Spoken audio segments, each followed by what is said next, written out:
Is everyone get?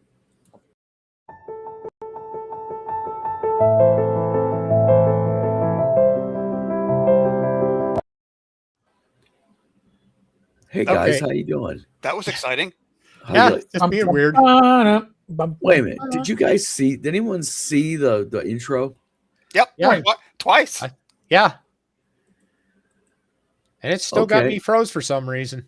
Well, Steve's in froze. I can't see the intro. Everybody else can see the intro. Hey, this is Don Welcoming Things. Welcome to the show tonight. This is going to be a cluster. And we lost the chat. And we lost the. Oh God, I got to set this up again. Please no. Haha. Oh, I came Steve. prepared this time. Oh, so my plan B, having YouTube set up on a second monitor, is paying off because I can see the chat. Well, wait a minute. Wow. Wait a minute. Wait a minute. Death Angel Shadow, how you doing? Death Angel said we've seen it twice. So you got double the money. Double the money. You got double the fun, and you still paid nothing. See, I can't even say it right. Tonight's going to be a really interesting. You video. bargain it twice the price. Okay, hold on a minute. I'm trying to get the chat to show up, and it's not showing up. Hold on a minute. We have to fix this like we do every single bloody time. I'll hide behind it right now, though. Oh, be quiet. Leave me alone. I'm trying to fix this thing, and it's like not fixing. This is what happens when you don't have Jennifer Glazer behind this We need Jennifer with all the Glazer on little here. strings. Hold on a minute. And on top of that, we got, you know what? ChatGPT. This is even, oh my God, it's going to be one of those nights. It's not ChatGPT. It's restream. It is Restream. There we go. Hold on, guys. We're fixing this. Wampler's like going, what the hell am I getting into, man? This freaking amateur Oh no, hour BS. I'm at peace with the state of the world. We're working on artificial intelligence before we've perfected human intelligence. All right. Oh, we're never going to perfect human intelligence. That's just the way it is. How's everybody tonight? Jim, thank you for coming on. We have Jim Wampler on the show tonight, folks. We are blessed with royalty, gaming royalty. Whatever. Am I kissing your butt enough here? Because I got to ask you to do some work for me. Aha. The point emerges. Okay. Death Angel Shadow, how you doing? GM Call Jason, how you doing? Rob, how you doing? Wizard's wife, my wife, she's watching me from her sewing room. She's watching you. Mark the Shark, everybody else, how you doing? Fugly. If you guys go to the Vlog of Many Things Facebook, hey, we will try this. Hold on a minute. Where is he at? Tom just tried to join. Bum, bum, bum? Tom, where are you at? Literally, it said Tom was trying to join. Tom, exit out and try joining again. My ear trumpet has, I swear, between my ear trumpet and Agile Monk, we've got the best community. Thank you, my ear trumpet, for gifting a membership. That's right. I'm sounding like Stevie Nicks tonight. I'm going to sing Gypsy for y'all tonight. How's that? Oh, please no. What, you guys want, what, Silver Springs? Gypsy. Huh? Fine, be that way. I can floor around in my little floral dress and sing about lace and gypsies. No? But we don't really want that. I offered to swing around my kilt, but Jim said no. He threatened to go off the show if I did it. Okay, guys. Jim's like, what the hell am I getting into, man? I got shit I got to do tonight. Yeah, I didn't pet my cat. I didn't volunteer for this crap. Okay, hold on. Well, because Okay, we're here to honor my best friend on the planet and adopted uncle. So yes. First of all, There he is. There he is. Where's he at? I'm right here. Yeah, down at the bottom. I don't see him. I'm on the screen. I see myself on the screen. I literally I don't see him. see him. He's on. and He's before on. The I get software bounced out, let me just give you an update. We think Okay, this is really weird. I don't see him at all. McAfee actually was blocking me from getting on. Oh, jeez. Yeah. Lame. Okay, I don't know. I'm still trying to I figure show out why I show frozen. 5 boxes on my screen on the side, Yeah, I'm here. but I don't show anything. I'm at the bottom. Tom is. Yeah. Tom, I will vouch that Tom is there. I see Tabletop Tap Room. He even changed his camera. Yes. Well, I don't hear him. I see Tom from Tabletop Tap Room. Wait, you don't hear Tom? I don't hear Tom one bit. Somebody just asked for a Glenn update, All right. good. which you can do. Go ahead, Eric. Next All right. up. So, Glenn, the the surgery. It's not even a procedure. It was legitimate surgery. Apparently, it was successful. They removed the tumor. Yes. He will be proceeding with chemo to be followed by radiation. He's probably still sleeping off the experience right now. Yes. He's been updating us. So, and we will make sure when we get fuller, you can find either on Don's Facebook channel, I'm sure, or on the tavern with my YouTube posts. I'll keep you all updated. So, but it's looking good, but it was cancerous. Yes, Glenn's sadly. wife is also posting on Glenn's Facebook page, Yeah. so Yes. everyone can keep up. Yeah, right. If you have Glenn as a friend on Facebook, she'll be updating. Boots to you Yes. later tonight. So happily, he made it out of surgery. Okay, that's the big thing, and it was major. It was brain Brain surgery, so it pain was surgery. major Yeah. stuff. So, Tom, I'm sorry I can't hear you. I guess other people can see you. I cannot. It just says Tom from Tabletop Tap on the bottom. So restream's being restreamed tonight. That was Yeah. Tammy kissing me. She's So, the one who Stevens froze. solved my problem. So tonight we're going to be talking about Tim Kask, and I want to do this video tonight because Tim has touched so many people's lives. And what gave me the idea is me and Jim was talking on the phone about a week ago, and I hope you don't mind me talking about this, Jim. But you made a comment, Jim, that said that Cheryl was not even aware of how much impact he has had on people's lives. I along with another gentleman, were listed in Tim's will as executors to get all his gaming stuff into good homes, which we're just in the very early stages of. And while we were going through that process, Cheryl, I discovered how unplugged Cheryl was from Tim's career, because Tim was just Tim at home. He was everybody's dad or granddad or her husband, and he didn't play the famous card at home. So Cheryl was completely unaware. And I'm telling her, I'm like, and she doesn't go on Facebook, so she didn't see the tremendous outpouring of warmth and love. Well, the thing is what's interesting is it kind of goes into a story that I have about Tim. And I think you were there, Jim. We were on the back of Tim's porch. And I called him an icon. And he was like, I'm not an icon. I'm just a gamer. Yeah. And on Tim's back patio, meanwhile, the lady whose backyard abuts is over the fence whistling because she's baked everybody a pie. That's the kind of stuff that went on in Tim's real life. Yeah. Yeah. Tim had none of this touch my ring, kiss my ring type mentality. He was just Tim. And for those of you who want to come into the stream and talk a little bit about how Tim influenced you, I just posted a link down in the restream. I'll be posting that link throughout it. So, Jim, let me ask you a question. What's a good memory that you have about Tim? Oh, so many, I know. Tim used to hate it when I told the story. This is how I met Tim. He moved to Cincinnati in 1980, 81, I forget exactly when, and started up Adventure Gaming Magazine, whose offices were located inside Ralpartha. You kids out there, Ralpartha turned into Ironwind Metals. It's still around today, but it was one of the two big mini casting companies for D&D. And we had already gotten a habit. I found D&D in 79 at UK, so we would drive up to Cincinnati about once a month because Ralpartha would sell minis by lead weight. Out of the facility. So we were already making that drive, and when Tim moved down to start the magazine, we just started going up there, pestering him to publish our articles and art and stuff like that. Skip forward about 9 months, and it was in the latter days of Adventure Gaming, and they were having some financial troubles because the Reagan economy was going off the rails and people weren't paying their ad bills. So they were going down, and they Adventure Gaming had stiffed me and my writing partner $20. So for $20, we spent like $3 of gas just to go to Cincinnati to demand our money from Tim.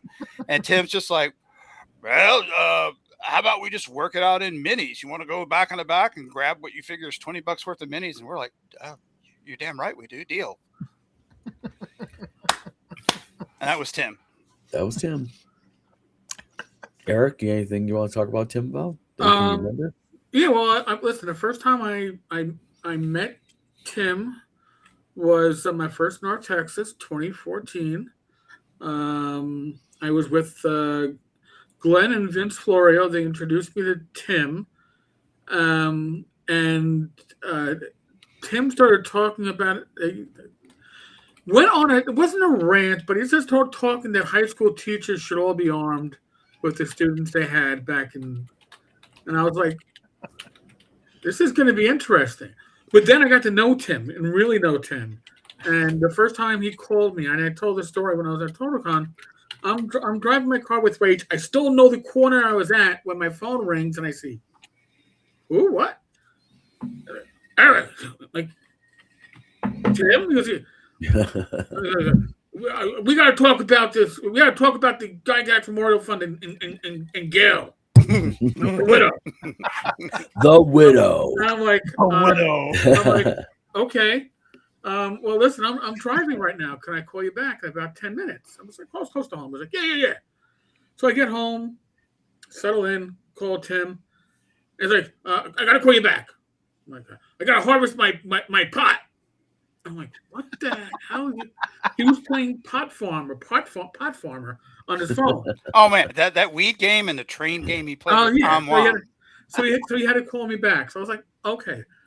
And we were on the phone very, very often, very frequently back then. And then the other story involved the man above me. This was at Gamehole. It was before COVID.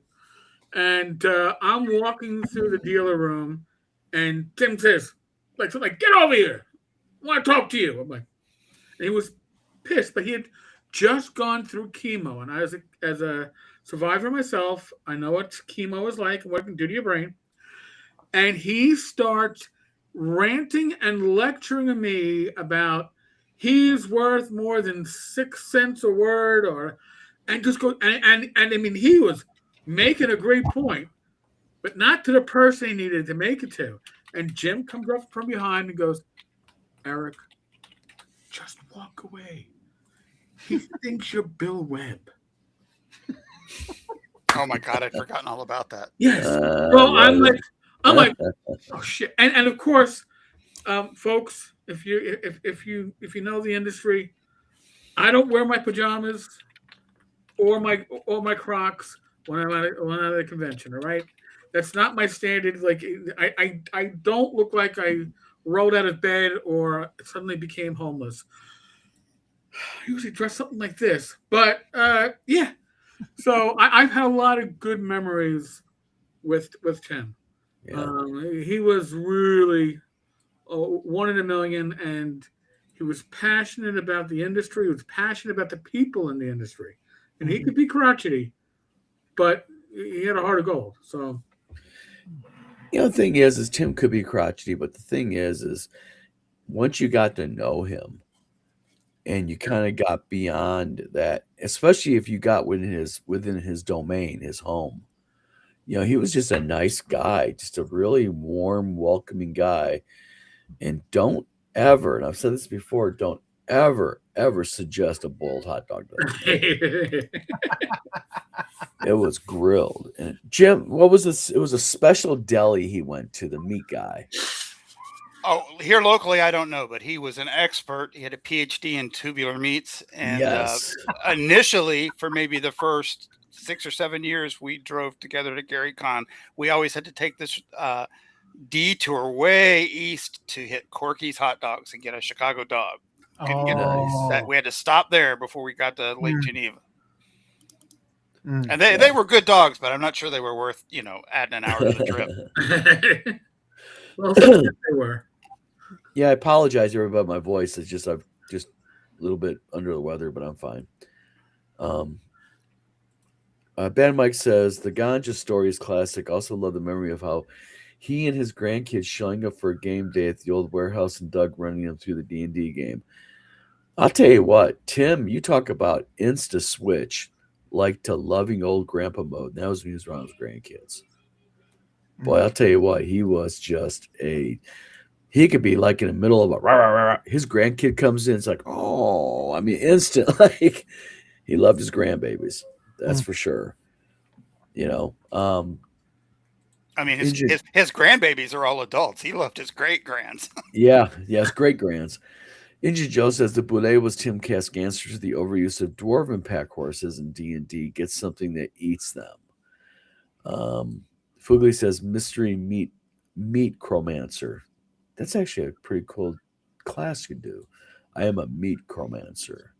Sword and Stones, how you doing? Doug Pearson says from 1978 on, nothing fed our D&D world more than the Dragon Mag, and Tim Cass was the driver of that. TD would never survive without him.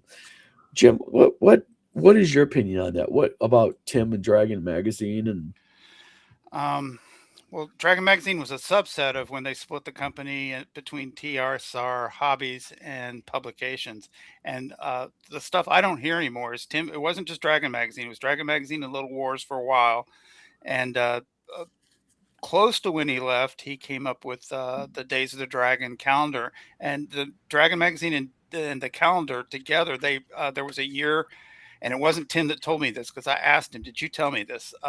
Where TSR Publications pulled in more money than the game side did. So he was a pioneer, and that he helped contribute to TSR staying upright as they were exploding in growth all at once. And the other thing is how much he had a hand in midwifing D&D. He didn't say this, but I thought he was a little disappointed in his thank you credit because the AD&D started with him and Gary ripping up. This would give Meinhardt a heart attack, ripping up little brown books and pasting the pages up on the wall to figure out the sections of AD&D. Tim told me that story, that they did that. That's fascinating, though. About Tim and Mike Carr were probably the two unsung assistant editors on all three AD&D books. And if you could just imagine that, back then, just ripping out those pages and putting them up, and just the whole creative process is totally different nowadays. And these guys just in that freaking basement doing that, and look what they created. And I think that's the big thing here is I just think we're missing out. How do I want to put this? With Tim passing, and then we get people like, the rest of these great names that are gone. I mean, who's left? Frank Menser, Mike Carr. Frank, Mike Carr, and Tom Wam are about it. Yeah. I mean, there's a tier down from there where we still have a lot of the guys, Skip Williams and Alan Hammock and those guys. Yeah, it's these people are going away now, and it's just like, it's really sad. Death Angel Shadow says, you sure he's just playing a game? I mean, I know people up in Michigan. Yeah. 07 Halo, good evening. Mercy of the Year says, I never had the privilege of meeting Tim Kask. Real shame. I'll tell you what, you missed out. Tim was just, I think for me, what I liked about Tim was he never made you feel like you were in the presence of somebody.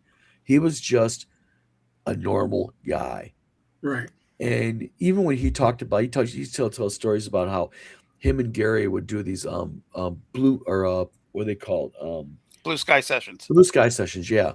And it'd be like him and Gary smoking a cigar, drinking whiskey in Gary's office, and talking about, can you imagine if we sold 500 copies of D&D? And it's like, then we said, could we do like 1,000 copies? And it was just the way Tim talked about it. You could tell he was like going back to that excitement period. Like, we might break 1,000 copies of D&D, And it's like, hold on to your pants, because guess what? 2 years later, you guys are really going to be, minds are blown and all this. But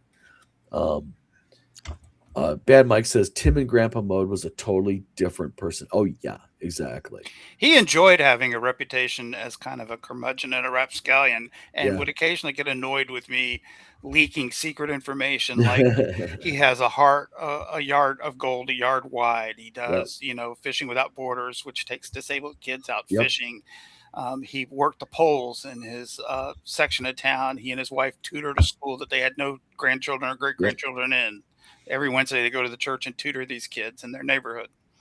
Well, and real quick, Tabletop Tapper says, I'd love to meet Tom Wam. Tom will be at WizardCon. So Tom, if you made it to WizardCon this year, you could come. Hold on. Angelia, and you know what? Don't tell me Angelia's, I cannot see them. I see her. Well, you're missing out because you're not seeing a redhead, for starters. Very true. Hold on a minute. I'm going to see if I can look on YouTube and see if I can see it on YouTube. You might have to log out and log back. I'm good. I think. Well, the problem is if I log out, am I going to log back? Am I going to be able to log back in? You should be able to. If not, we'll Um, just sit in the corner and laugh at you. Yeah, exactly. I'm going to be booted on my own channel. Hold on a minute. Let's do this here. Sorry. You know what we're going to do? We're going to do this hard. We're doing this hardcore old school. I got Angelia over here on YouTube. Okay. Okay, Sorry, am I messing you up? Angelia, how you doing? Pretty good. How are you? Okay. There's a little bit of a pause here, but Angelia and Steve, how you doing over there on my screen? Hi. Hi, doing good. We can hear her. We can hear. Just No, we can hear him.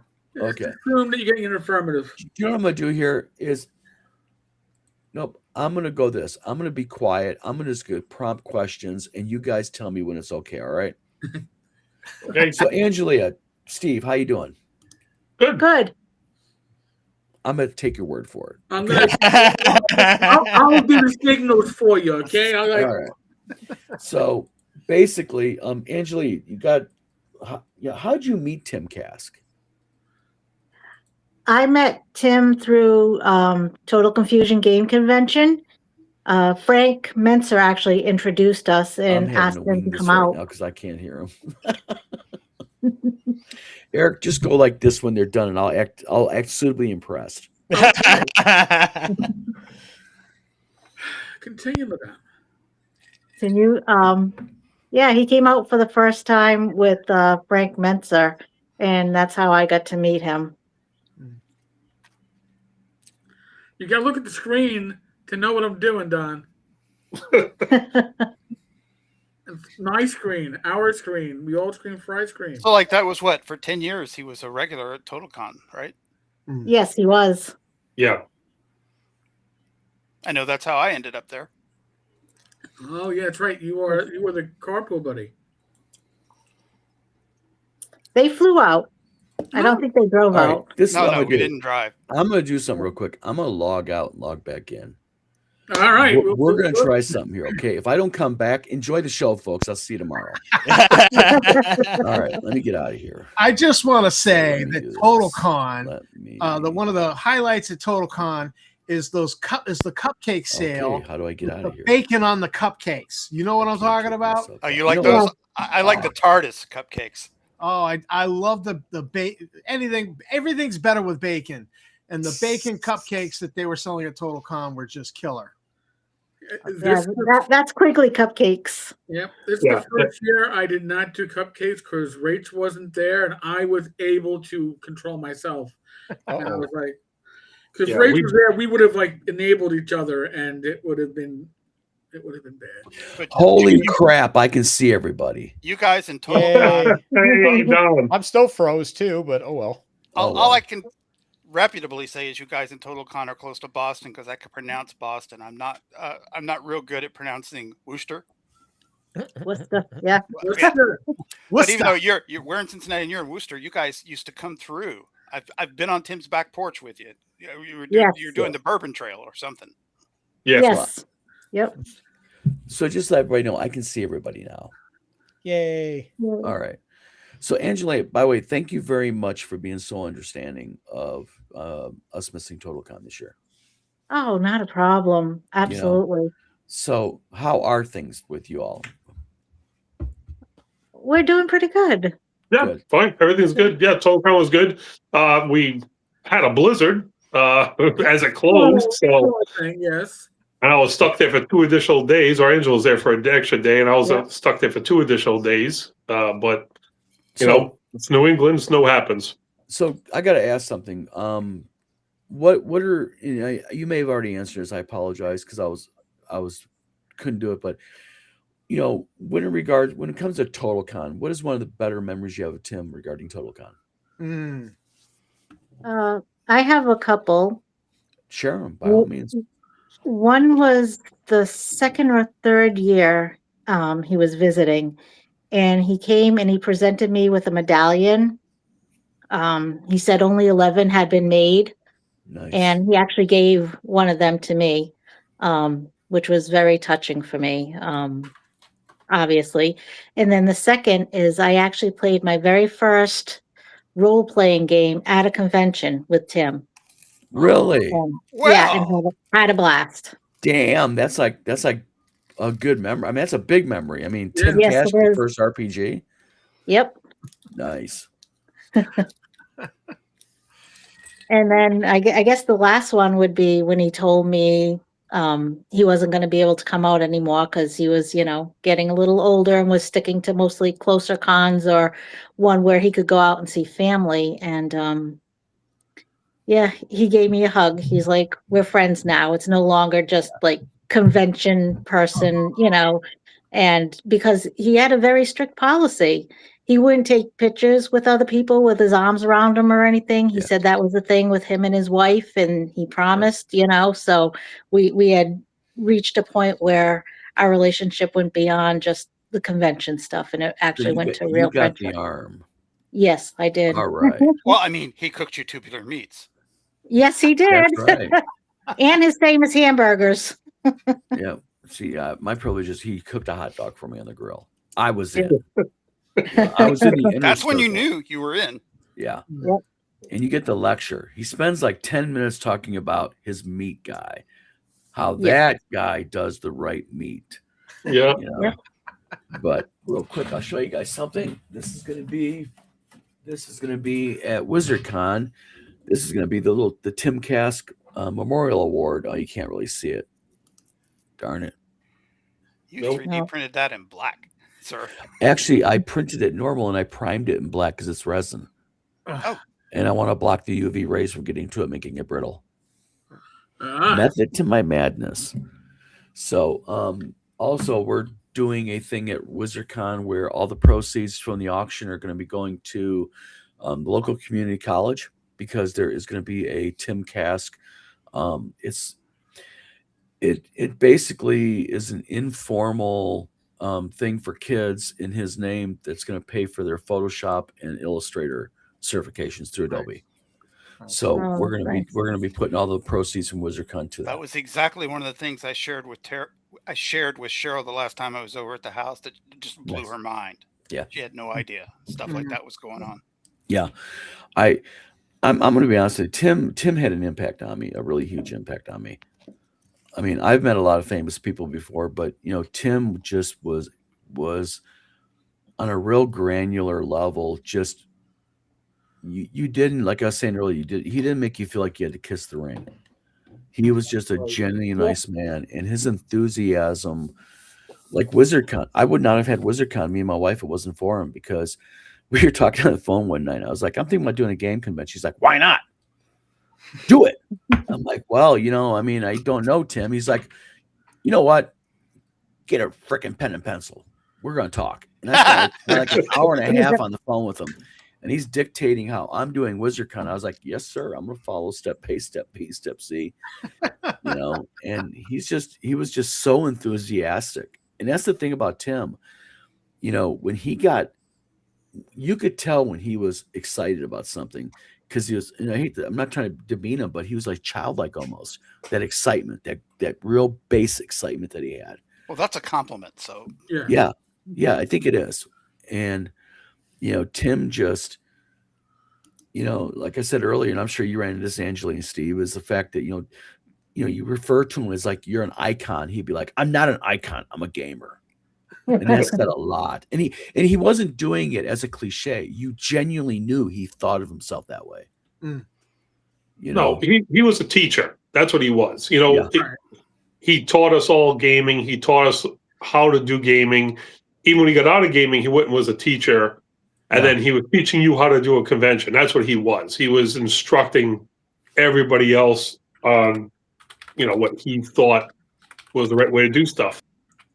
Yeah, exactly. well, was right the some of the damnable time, thing most of the about it time. all was the damn thing about it all was he was always right. I mean, like Yeah.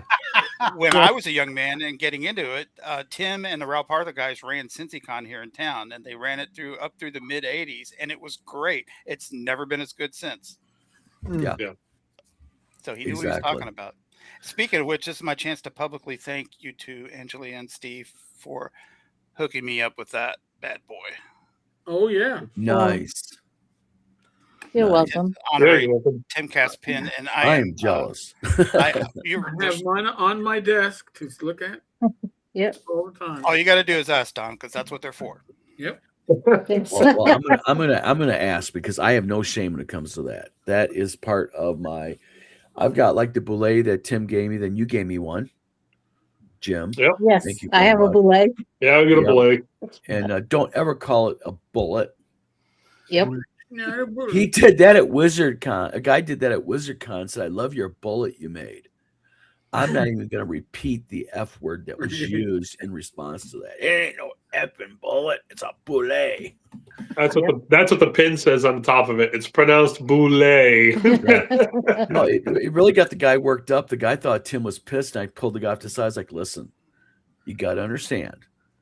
This is near and dear to his heart. He wasn't jumping on you. He was jumping at the name. You know, there's a difference." He's like, "I didn't Tim make the guy caused the mad." closest event to being on the Big Bang Theory I've ever personally experienced. It was very early Gary Con. It might have been Gary Con 5. And me and Zach Glazer are chumming it up, sitting next to each other at one of his games. It was way before the Wheel of Blame. So it was a legit Timcast D&D adventure we're running through. And some little, maybe barely 30 years old at the end of the table suddenly has a problem. And starts interrupting Tim, and Tim's like, "What's going on? What do you need?" And he goes, "You're not running this game right." And he got up and walked all the way down to the end of the table and leaned to the screen and started explaining Tim how D&D is properly run. And I didn't know what the sound of 8 chairs squeaking backwards from the table at once sounded like until that moment. And in Tim's defense, for Tim, he kept it in check. I mean, he didn't raise his voice, he didn't curse, but he didn't really have to. No, Tim had that unique tone. You know, my Yeah. grandfather had that tone when he used dad voice. tone. Yeah, it was like my mom.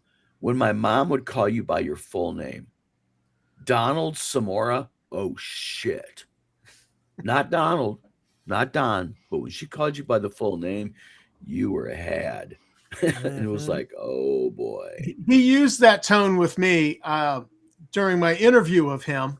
Oh yeah, he When did. When I said to him, I said, when Aries, when they put Aries magazine, the Aries section in Dragon magazine, he goes, "Aries was never part," and I just let it slide. I know for a fact it was, because I used to go and buy those Dragon magazines and go right straight to Aries to look for the sci-fi shit.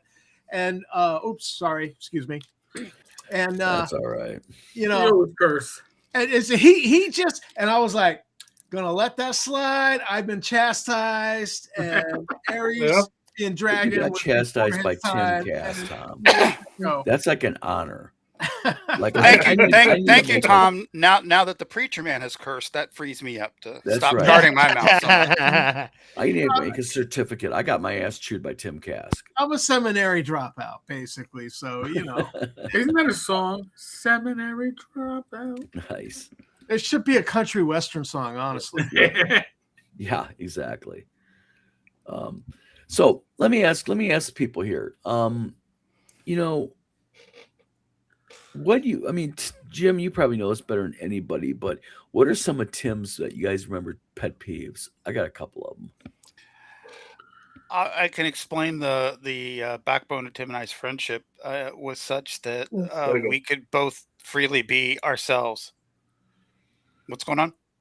Oh, we just had to go. We're actually running an online game. We just wanted to pop in for a Oh minute. crap, Angelina! Thank you very Oh, much, no, no. Steve. That's okay. By all means, thank you. Great Love very you much for guys. coming Good in to see you. tonight. Yeah, We take appreciate care. it. You all Enjoy love the your online connection. game. Sorry for interrupting.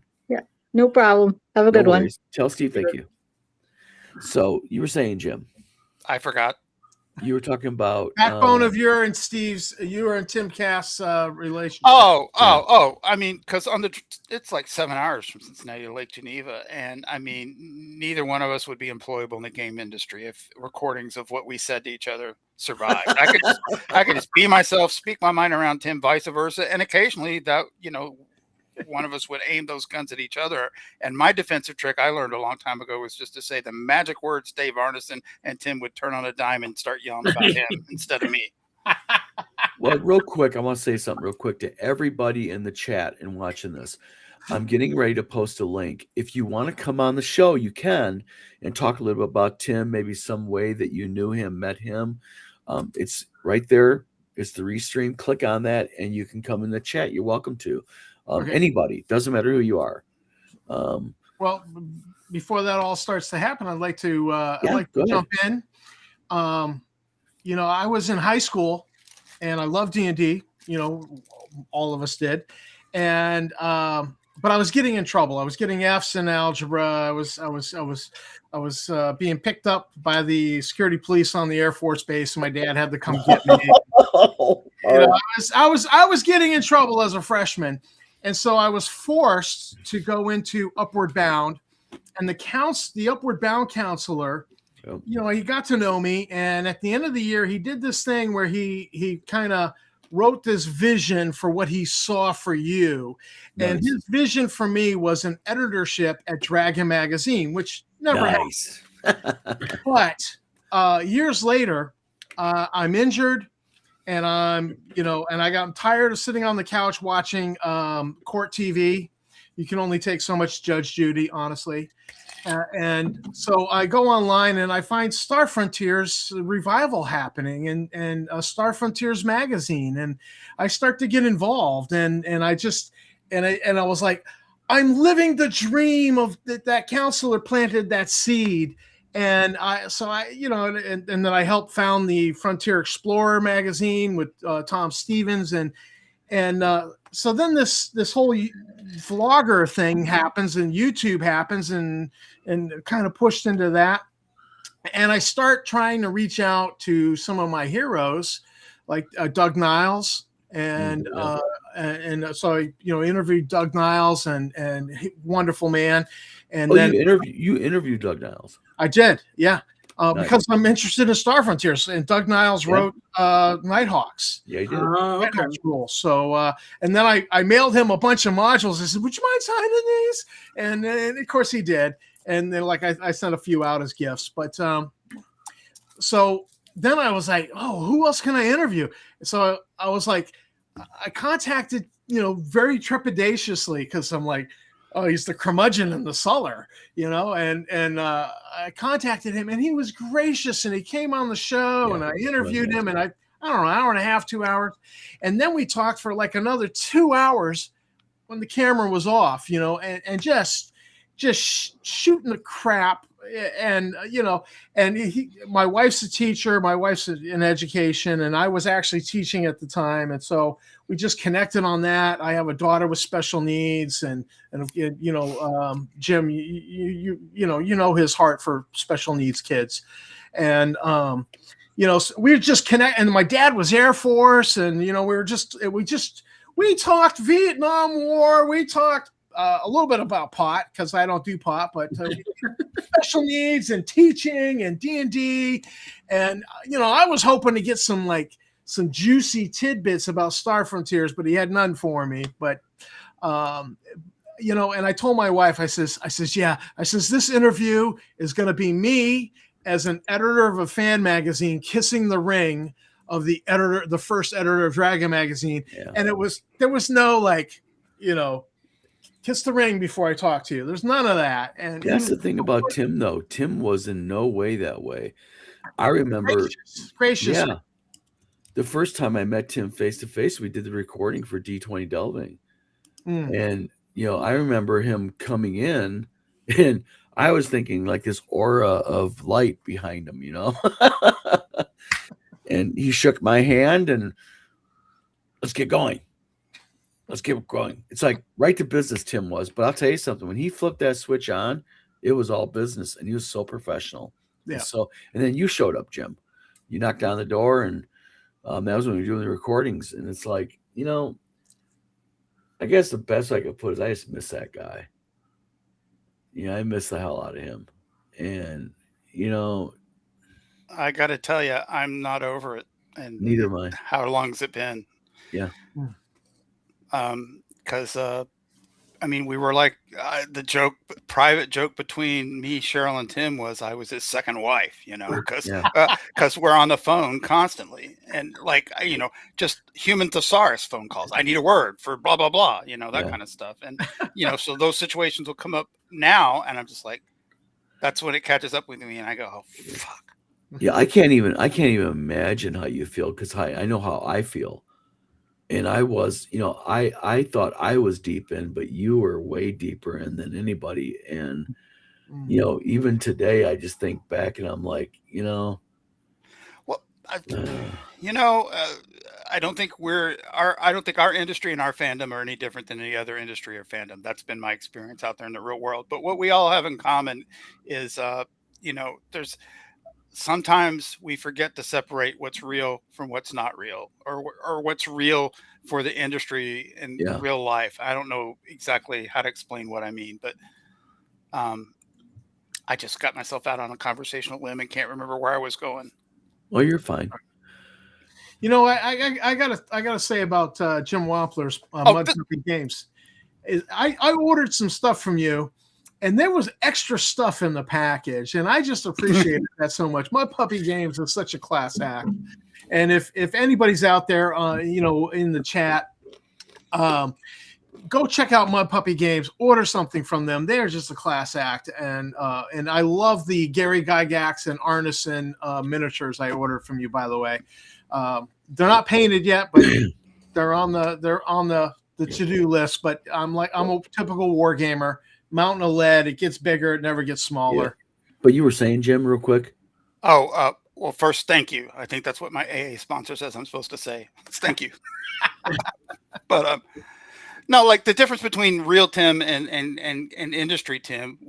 This is the perfect story. When Tim and I met back in '81, but not, he got out of gaming, I got out of gaming. So I'm coming back we re-met about 16 or 17 years ago. And we both shown up at an author event at a game store, and all I had going on at the time was Marvin the Mage webcomic that like a couple of Oh, come on. All you had. That is by far the best webcomic I've ever seen. I'm not kissing your ass. I've said that to you many times. Marvin the Mage rocks. Thank you. I said it. But here, I'm sorry, I'm long talking like Tim, so I'll be your simulated Tim. You ask me one question and I go for 20 minutes. But okay.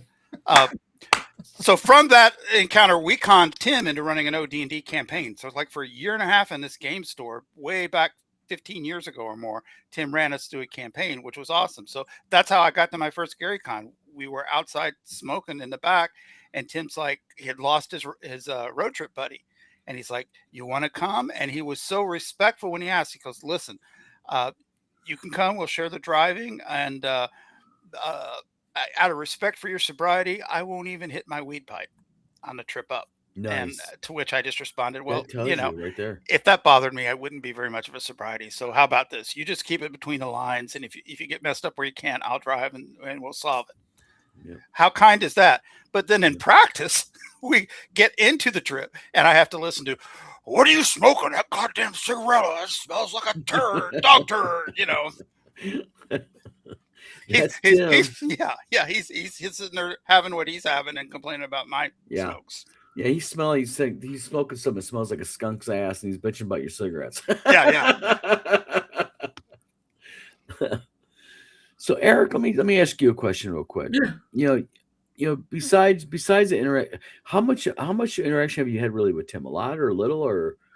When I was investigating the Gygax Memorial Fund, Tim and I were on the phone at least once a week. It was always like an update and did you check into this? And he was good with his ideas because Tim knew nonprofits. He had been involved in nonprofits. He knew the requirements. And once the Gygax stuff was kind of settled, we really weren't that much in contact until I would see him at conventions, and then WizardCon last year we spent more time there than we had probably in years. Well, the funny thing is, you talk about the Gygax Memorial Fund investigation. The most classic thing with Tim is Gail. He refused to use her name. He called her the Widow. Yep, the Widow.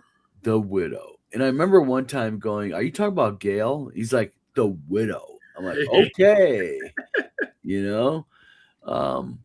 But The thing is I've talked to a lot of people about Tim Kask, and they all pretty much say the same thing about him, and that is, you get to know him. He's a totally different man, Yes. and Bad Mike Battleotto is in the comments talking about how Doug built all of Tim's computers, including the last one he used, and Tim would get clicky with the mouse button. And if it was when Doug was alive, he'd call Doug or me, because I'm local. I'm like 15 minutes from the house. But after Doug passed, a Mac guy, became Tim's sole Windows support person. yeah, because Tim refused to do anything. I'm the about guy who Windows. had to get Tim from Windows 7 up to 10. Oh God God. bless you. God bless you, my child. Yeah. There's a reason why I over the course of a couple of years I migrated my extended family to Mac. That's Tim. I love it. Well, Windows is a fine operating system. I don't want to start that. I have No, I Windows. know. I have Windows installed on my Mac. But, All right, but it's not. It's no. 15 years ago, I was good at both systems. I'm no longer a Windows expert. that's kind of like me. But not only that, my family doesn't screw up Macs. They would find ways to screw up Windows. And Well, it's the like, thing is Tim, if anything, was once he was comfortable with it, he was done. That was it. Tim's locked in. And I remember talking to him one time. He was like, I'm like, you need to learn how to design stuff, Tim. Like, get Corel or Adobe, Photoshop. He's like, fuck that shit. I ain't getting that shit. It's like, nope. We got someone joining the stream. Hold on a minute. DM Kojo, how you doing? Hey, Corey. Hey guys, how's it going? I guess this is Corey. Corey, thanks for coming on the show. Yeah, no problem. Pretty cool you guys are doing this. I just saw the link. I wanted to just jump in real quick. Yeah, go ahead. I didn't know Tim well, but certainly encountered him at cons a few times. Did play in one of his games with my brother Adam at Gamehole, and the Wheel of Blame game, which is classic. In that it really allows us to come up with ideas about the game, and Tim just spontaneously working them into a game. I remember, so my brother Adam didn't play much D&D growing up. He and I actually kind of met through that side of the family just a few years ago, and since then he and I have become regular con buddies. And he leaned over at one point when Tim was like, roll some D6s and we'll see what happens. And he leaned over and he said, is that how it's supposed to be done? I just leaned back and I said, well, that's how Tim does it. That's how it's supposed to be done. That's how it's supposed to be done. So, and I know it was supposed to be an OD&D game, but I think it was really Tim just having fun, being spontaneous, kind of interacting with the players. It was, DM Kojo, you say something interesting about Tim, and this is something Tim used to say to me a lot, is that's what it's all about, theater of the mind. Yeah. And he used to say how that's kind of like becoming a lost art with people, especially modern gaming, is people are losing that ability to think on the fly. And he told me once, he goes, the key to a good DM is being able to think on the fly, use their mind as the theater, and think ahead of your players. And he's just right. I mean, the guy was just a vessel of knowledge about it. Well, and that's an aspect of my own DMing that I've tried to improve. But it's almost like, afterwards talking with my brother, I said, it's kind of like Tim was creating like an Iron Chef DM experience for himself, right? Like, you guys give me a bunch of things to work with. Yep. I'm going to weave them together. We're going to see where the story goes. He didn't have it pre-planned. He was just adjusting to, whatever creative stuff we came up with, and, rule book be damned. He was just going to, make it a fun experience. And it was an amazing experience. So, well, the funny thing is, sorry, go ahead. I was just going to say, I'm also glad my oldest son, Chase, had a chance to meet him and get one of his Dragon magazines signed by Tim and have a brief conversation with him at one Gary Con. And then the following Gary Con, he was able to play with Tim. So So I that gotta was cool too. I got to share something that just happened this week on Monday. In fact, Corey, I was at work at my brother's place at work, cleaning my office, and my brother and a couple of people came in, and they happened to catch me holding that drawing Chase did of his character death at Gen Con 49 or something. Yeah. Because I was going to tape it up. It came out of, I'd moved offices. It came out of a box. I was going to put it up on the wall. And they're all like, oh, that's cute. A little kid drew that. And I'm like, well, that little kid's in college now. Yeah. He's sophomore in college and he's taller than I am. So, and I'm 6'7". So, you know. But that But goofy yeah. little, I still have that goofy little drawing he did for me of how his character died. Well, But that's no, kind of funny though, because it's like my wife the other day said that she has one of the substitute teachers was like, "Do I know you?" My wife was like, "Yeah, I taught you kindergarten." And it's like my wife literally taught this substitute teacher, was in kindergarten, was her teacher for kindergarten. It's like, yeah, you're getting old, Tina. yeah. You know, I feel that. I'm starting to get some of that too. So, well, I just wanted to stop in and share that thank you very much that for coming story in. about Tim. So, That's what this talk is to you all guys. about. Thank you. Thanks. Yep. All right. Again, anybody, if you're interested in coming in and sharing your story, by all means, you guys can go in, click this link right here, and share your story. But I think the big thing about Tim, for me, his legacy will be, it's not anything tangible. I've got a couple modules he signed, like All's Not Well in Boscadell. We were redoing that when he passed away tragically. Also Onto the Devil's Skillet was another one we were redoing. So those things are tangible. I can hold those. Yeah, it's Tim's signature on it. But I'll tell you something. Just with me, it's just the photographs and the memories I have of him.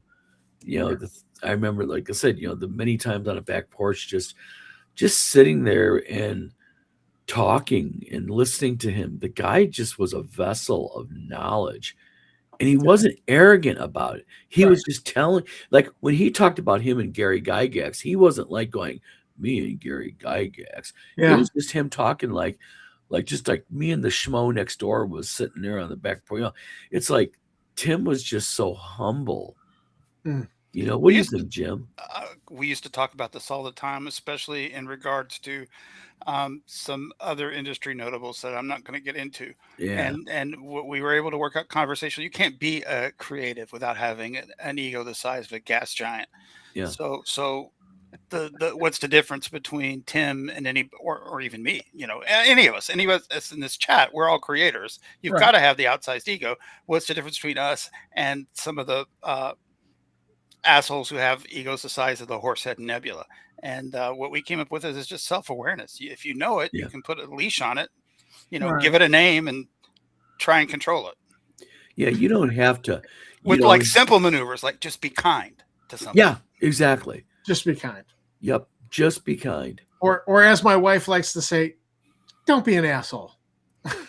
Well, right. I don't want to turn into a preacher, but I never found it especially difficult to attend a game convention and behave myself. Yeah. Just what do you got to do? Walk the halls, be kind and sometimes gracious. Yeah, I remember Tim told me a story. In fact, I think it was Gary Con he was at. I think it was the last Gary Con he attended, but he was at a game and he was running it. And one of the players got on his ass pretty bad. And Tim lost it. Like Tim said, I got in his ass, like in front of everybody. I remember him telling me that. And it's like, was it anything to do with a cleric taking on a type yes. demon? I have video footage of that thanks to my brother and sister-in-law Do being you? in that game, and I promised him I would never release the footage while he was alive. Yeah. I gotta go, and it just caught up with me. Oh, Yeah. now I need to go dig that up because Damn. he just had some little snotty 5e player Yep. who they TPK'd, and this was so far long ago. Tim was in chemo, so I wasn't at that game. My brother and sister-in-law were there, and when the TPK started to happen, my brother just said, me and my wife, I'm going to dimension door straight up and try and hit the surface. They were out of there.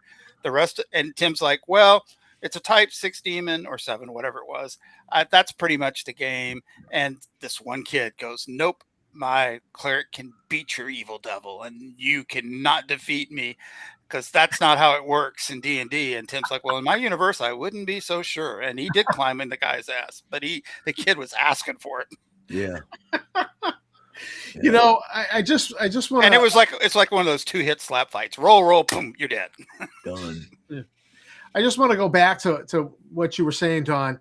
That my father had just died previously when I was interviewing Tim, and that 2 hours we just sat and talked. I felt like I was talking with my dad, Yeah. who I just lost. Yep. And it was just like talking with Dad, and it was just so comforting. Yep. And so it was one of the reasons why I loved him so much. Yep. And that's the thing with Tim is Tim had this ability to, and I don't know. I'll give you an example. It's like when my daughter died. You know, I remember him calling me up and going, you know, look, I know this is good. You know, I'm not worth a shit saying this to you, but you know, he kind of got a little broken up on the phone with me, and I remember that. And I remember Tim going, you know, no matter what you call me, I'm here, Don. And you know what the thing is, he meant it. That was the thing. It wasn't just bullshit platitudes that you get from a lot of people. I mean, it's just like with Tom and Steve and you, Jim, and Eric and such. You all have done that to me. If you need me, call me 3 a.m., 2 a.m. And I know you guys mean it. You know, and that's the difference, I think, with Tim was when, you knew, Tim didn't just give the platitudes. Tim was legitimate and genuine in how he felt. And, like I said, he was a curmudgeon in the cellar. And real quick, I don't mean to get off on a tangent here, but I got to ask you, Jim, have you thought about maybe on his YouTube channel, like occasionally just doing like maybe something like rehash some old videos together? Well, first, let me say it because I can see from chat there are some people that prior to this didn't even know who Tim was. If you'd like to meet Tim, the best way to do it is he's got like over 300 episodes of his YouTube show, Curmudgeon in the Cellar, on YouTube, and it will be there as long as I can help it. I mean, the spirit's willing, but the body's not right now. Don, didn't answer your question. There's a lot of things I'd love to do, but I'm just coming around some health issues of my own, and I'm grieving Tim hard. So, I'm having trouble going over there and taking pictures so we can start getting his stuff organized. Kind of going through it hard. I'll get there in the end. Yeah, it's tough. I mean, I did it with my daughter. I mean, it's tough. Just looking at a photo. When he was around, the way I did it was I would just find myself with a couple of extra hours every week and do a fancy new opening for a show. Yeah. And just for the people who don't know about this, is Tim always recorded his shows on Thursday night. And then Jim would take over, and Jim was the guy behind the editing and the meshing and the putting the intro in and all that.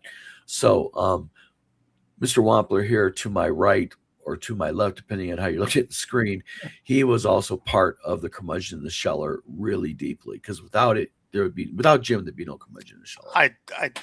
I just, it's one of those things I had to do. Tim had an original guy who crossed swords with him once. And, as Mike Battleotto just noted, Tim did not suffer fools lightly. So that's when I took over the editing.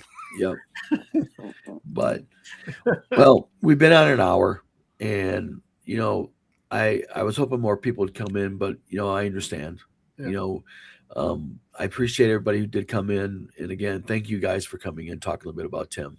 It just sucks that he's gone. I mean, I miss the guy a lot. I really do. I love the guy to death. And, he's just one of those rare people that, I don't know. I mean, I don't know. It's hard to put in words. I appreciate you doing this, Don, because this is what it's for. It's our chance to just talk through it a little bit. Yeah. TotalCon had a very nice memorial. Yes.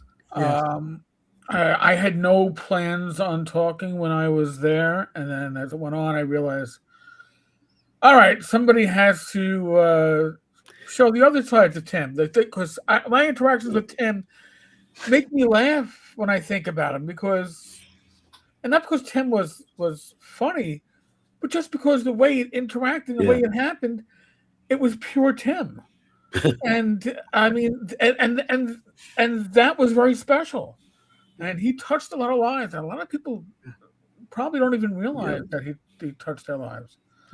So But You know, and the fact that he was an educator, because this happens all the time. We're out in a Target store in Augusta, Maine, and one of the clerks comes up to my wife and says, "You taught me in such and such grade," because Tammy's had this long career in education here in Maine, and so the fact that we're not even scratching the surface, I think. No, not even. no. Because of his whole education career and then the tutoring and stuff. I don't think we're even scratching the surface of Real quick, John Scott, how the hell you doing, my friend? Okay. For those of you who do not know, this is the man, the legend behind the AD&D group on Facebook. Thank you. God bless you for the patience to do that. John, thank you. Nice to meet you, John.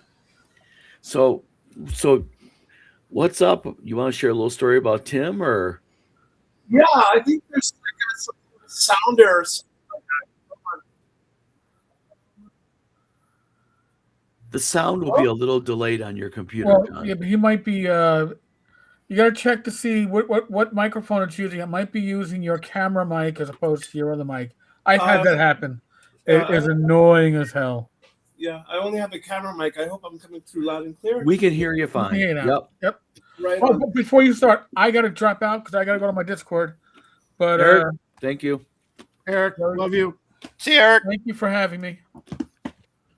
Oh, okay. I can go ahead. I actually wrote down some notes. Sure. First one is that I never met him in person, but online a lot, like going back to the Dragon's Foot days when he was fighting his cancer and he was successful in that battle back then. And then the next one, once he called me the archivist, and I hope that doesn't go to my head. I mean, that was like, oh my God, holy moly, he called me the archivist, kind of thing. And then my next on the list is the importance of Tim as a midwife for AD&D. There's a lot of people out there who don't know his role in the creation of the game. Tim was a solid original D&D guy, but as the story goes, it's my favorite story, from Tim. Tim and Gary locked themselves in a room for 6 days or 7 days. I'm paraphrasing, of course. And the only calls that they would take would be the calls from, their wives. And yeah, they had like, OD&D materials and scissors and glue and, really high-tech stuff. And then with that, in those 6 days, an outline was created. And I think if a person is designing a role-playing game, that's an excellent technique to have an outline. It's not graven in stone, but a kind of vision for what he wanted to do. Of course, he was the first editor of Dragon Magazine, and then there were 3 others that followed during the 1E era. So around issue number 20, we see the first mention of the Monster Manual, and I think he was with the Dragon for up to about issue 35. And then after it was Jake Jacquet for a while, and then Kim O'Hanlon and Roger Moore.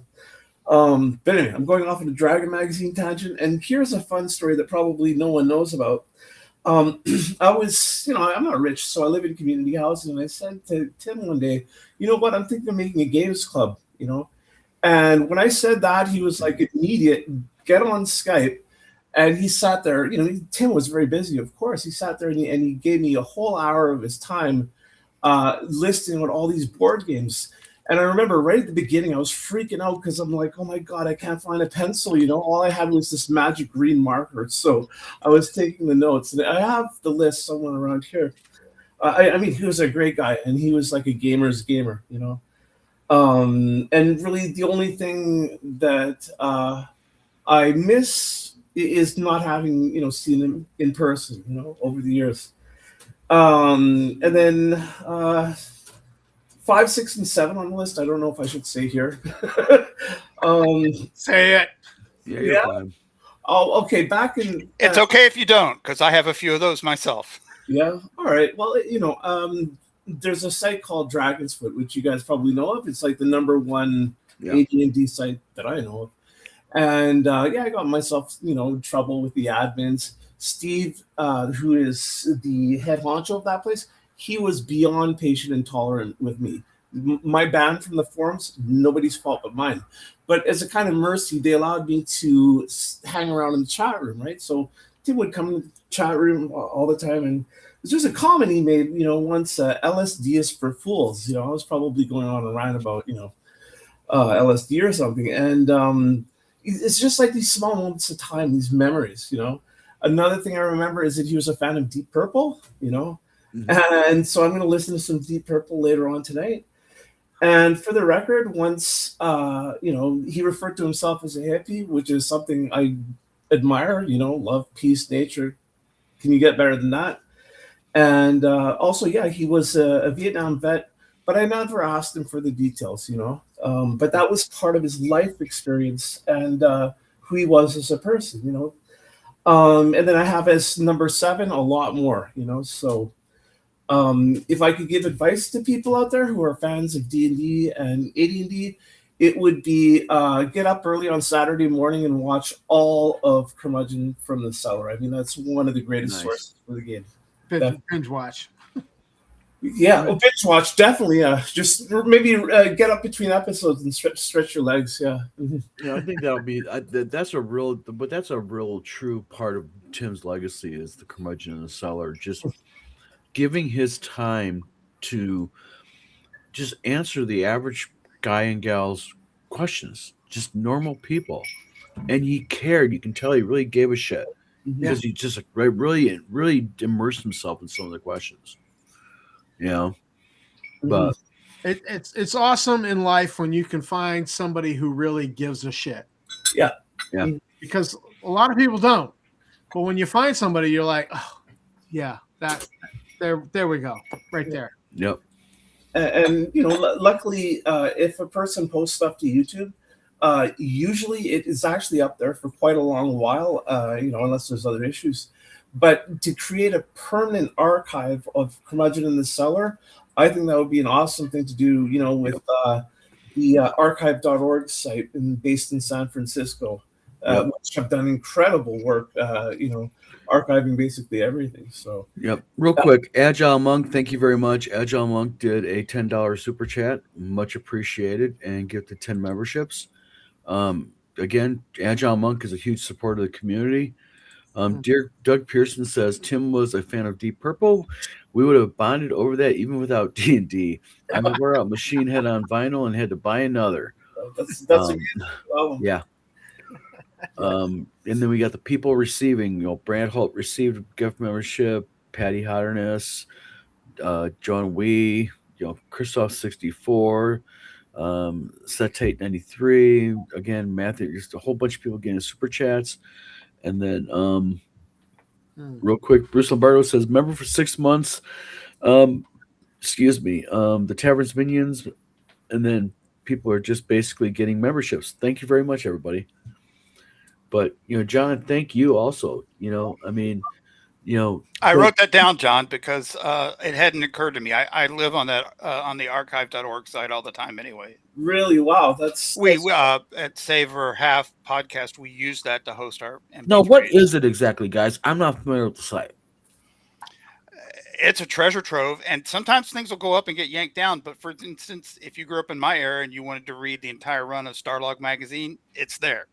You want to look at old TV guides or Christmas catalogs from Sears, it's there. And it's called archive.org? Yeah, yep. I think so. Yeah. It's the same website as the Wayback Machine, which is what everybody uses to see what a website looked like 20 years ago. Yeah. And I have a site over here. It's 50,000 files. So what I'm hoping to do is actually literally go to San Francisco. They have kind of like an open house on Fridays. Walk in, give them, the mothership a big external hard drive, and say, hey, can you, back this up for me? And hopefully, the stuff that we do today in the whole OSR will be accessible to people, say, 100 years from now or something like that. Yeah. Because, the sad part of life is that we're all starting to age and, get, white beards and gray hair. Yeah, BD Squirrel says, I'd love to have met Tim Kask. All of you guys have been saying about him. Made me look for his YouTube channel and subscribe. I'll be watching. That's the whole point. If we can get a few people from this video to just go to his YouTube and sub and watch his videos, guess what? Job is done. Yeah. It was Bruce Lombardo, thank you very much again. Another guy, $20 super chat. 3 or 4 years ago. I was before I had this cat. I was house sitting for Tim and Cheryl to house sit their cats, and he wasn't going to be able to record an episode. And I said, "Well, how about me and Mike Stewart, my co-host from Save Our Half? He's pretty curmudgeonly. Can the two of us do a substitute show?" So we did that, figuring the two of us could at least add up. Mike's a curmudgeon. I'm a curmudgeon. The two of us together should add up to one Tim's worth of curmudgeon. Now, not so much in practice as it turned out. Tim just had his ways, and they bar duplication. You know what we ought to do? We ought to start a website called I'm a curmudgeon.com or something like that, where people can immortalize themselves, their photo, when they became the curmudgeon, what they played, and just a little bit about them. And it's just nothing but images of people and who they are and what they are and everything. I know. Wishful thinking. I think it's a great idea, and it's not something that is very difficult to do. I mean, I've got a site with 50,000 files. That's difficult to do. It's easy stuff. But something like that, I think would be great. And if I could offer an idea, it would be to maybe have like a little bibliography of published works, or something like that. That's actually a good idea. Hey, you really are the archivist. Yeah. So I have fun with it. I mean, he was asking me a question about an early Dragon magazine article, the Dragon, that he couldn't find. So I said to him, "Okay, yeah, I'll get back to you in 24 hours." Within an hour, I was like, "Oh yeah, it's issue so and so," and that's when he called me the archivist. And hopefully, it doesn't go to my head too much, right? Yeah. Well, I'll tell you what. I'm going to say something to you, my friend. You have done a lot for the gaming community, John, and your hard work and your constant creation regarding AD&D and that group and such. Thank you. Seriously, you are probably one of the movers and shakers of the AD&D community on Facebook. Thanks very much. I mean, it's an honor, and I would never accept money for anything that I do. But I do sometimes get like gifts in the mail, like a Temple of Elemental T-shirt or something like that, and that just blows me away, right? And the admin team that I work with, and Don, you were an admin too for a while. Yep. And I thank you for your diligence and everything. But I mean, that group in the past had real problems with infighting and people, and I admit, like, I've left that group a couple times for a couple weeks. Like, I'm done with this. I can't stand the fighting. And then, of course, I always come back, right? So that's. I have this great sense of gratitude towards the AD&D community and the OSR in general. I think it's awesome, and I'm having fun every step of the way, except when it's like tech problems, Yeah. Oh, thank you, Mike Burke. The secret is we are all real friends. Oh God, it's getting past old man bedtime. We are all real friends in real life. Yeah. Yeah. Well, I'll tell you what, it is late. We are now an hour and 15 minutes past Jim's official log off time with me on Facebook usually. John, you're going to close the show, my friend. We're going to close the bar together, man. Okay. But again, everybody, thank you for coming on. Tom, Eric, Jim, John, Steve, everybody in chat, Death Angel Shadow. Thank you guys. Also, thank you to Agile Monk. Along with the Agile Monk, Bruce Lombardo for the super chats. It'll go to Guinness, trust me. It'll go to a good pint of Guinness when I can drink again, when I'm allowed. But again, everybody, thank you for tuning in tonight. I guess we'll just see each other on Facebook, where we always see each other often. Yeah, thanks. And so, I've got one last question. Does anybody here know what day his birthday would be? December, January. Hang on, I'll tell you exactly. Tim Kask? It was January something. 14th or something? If you just give me a second. Because he was either 12 or 11 years older than me, depending on which month it was. January 14th. Ah, I got it right. All right.